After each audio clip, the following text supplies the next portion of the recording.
चटपटे snacks के साथ अगर चटपटी चटनी भी मिल जाए तो हमारे स्नैक्स का मज़ा दुबाला हो जाता है। अस्सलाम वालेकुम, कैसे हैं आप सब लोग। आज आप लोगों के लिए मैं बहुत ही सिंपल लेकिन बहुत ही मज़ेदार चटनी की रेसिपी लेके आई हूँ, जो कि हर घर में बनाई जाती है डिफरेंट तरीके से, लेकिन मैं आज आपको अपने तरीके से बनाना सिखा रही हूँ। यकीनन आपको पसंद आएगी। तो चलिए हम स्टार्ट करते हैं। सबसे पहले मैंने एक गड्डी धनिया की ली है, सब्ज़ फ्रेश धनिया लिया है मैंने। उसके साथ मैंने 3-4 लहसुन के जवे लिए हैं, 2 इंच का टुकड़ा मैंने अदरक का लिया है और 3-4 मैंने हरी मिर्ची ऐड की हैं इसमें। और मैंने एक ही गड्डी सब्ज़ पुदीने की ऐड की है, फ्रेश लेना है आपने। उसके बाद मैंने खटास के लिए 1 चम्मच अनारदाने का ऐड किया है और 1 चम्मच मैंने ज़ीरा पाउडर ऐड किया है और टेस्ट के लिए मैंने आधा चम्मच काला नमक लिया है।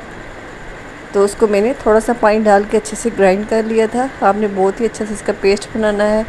ये चटनी आप बहुत टाइम तक स्टोर कर सकते हैं और बहुत टाइम तक इसको यूज़ कर सकते हैं आप। ये बहुत ही चटपटी, बहुत ही मज़ेदार और बहुत हेल्दी चटनी बनती है। ये स्टमक के लिए भी बहुत ही अच्छी होती है। आप एक दफ़ा ये चटनी बना के रख लें, आप तकरीबन 2-3 महीने तक इसको यूज़ कर सकते हैं। ये हमारे समोसों के साथ, पकौड़ों के साथ बहुत ज़्यादा शौक़ से खाई जाती है और ये हमारे स्नैक्स का मज़ा दुबाला कर देती है। तो उम्मीद करती हूँ आपको मेरी सिंपल सी रेसिपी अच्छी लगी होगी। अगर अच्छी लगी हो तो लाइक और शेयर लाजमी कर दें और मेरे चैनल को सब्सक्राइब कर दें।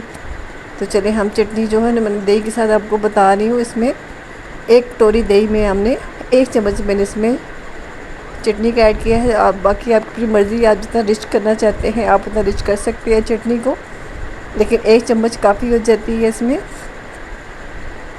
और बहुत ही मज़ेदार, बहुत ही चटपटी सी ये चटनी तैयार होती है। तो आप ज़रूर बनाइएगा घर में और ज़रूर ट्राई कीजिएगा। मिलते हैं नेक्स्ट रेसिपी में। दुआ में याद रखिएगा। अल्लाह हाफ़िज़।